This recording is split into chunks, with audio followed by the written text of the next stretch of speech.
So many of you asked me to expose Zohran Mamdani, so let's get into it. So Mamdani is the leading candidate in the race to become New York's new mayor, and he proudly boasts about being a democratic socialist. He declares a war on billionaires, all the while his parents own a $2 million condo in Chelsea, New York. They also own a home in Kampala, Uganda, and many other places elsewhere. Zohran Mamdani's mom, an Oscar-nominated filmmaker. Her net worth people estimate anywhere from $5 million to $22 million, but point is, she's a multimillionaire. And his father, a Columbia University professor, salary ranging anywhere from $185,000 up to about $250,000. Now, my point in all of this, Mamdani came from wealth. Zohran Mamdani lived in luxury in Kampala, Uganda, on a 2-acre cottage that his family owned overlooking Lake Victoria. And at the age of 5, Zohran and his family moved to Cape Town, where his mom was filming a movie and his dad was a professor. And there in Cape Town, Zohran lived in a 3-story home, and as his mother stated, it was a panoramic view of the mother city. Mamdani and his family then moved to New York City at the age of 7, where he resides currently. Zohran attended Bank Street Elementary.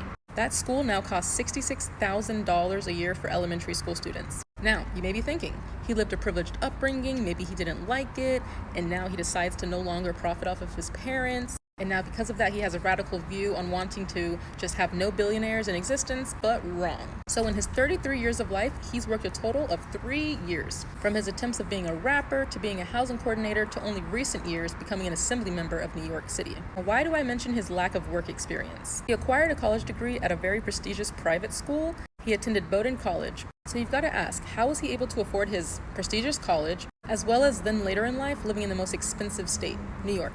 Now, it surely wasn't from his music videos that his mom directed that paid the bills. Now, let me get one thing straight. There's nothing wrong with getting financial assistance from your wealthy parents. But when you campaign on the idea that wealth shouldn't exist, but yet you've been profiting off of it your entire life, now that's a bit hypocritical. His campaign has empty promises. Everything's free, essentially. Free bus rides, free childcare, freeze the rent, and government-run grocery stores, aka glorified soup kitchens. He also wants to raise minimum wage in New York to $30 an hour, which by default would have to raise every other position's salary up. This is super unrealistic given the fact that he wants to do this solely off of just raising the taxes on the rich. Zohran has no economic plan other than just raise taxes to pay for everything. And he also wants to defund the police in a state that commits almost 40,000 crimes per year. His quote, "This campaign is for every person who believes in the dignity of their neighbors, and that the government's job is to actually make our lives better." That's his quote. Newsflash, Mamdani, the government does not make money. The government's money is from American taxpayers, fees, licenses, and fines. What's the moral of the story?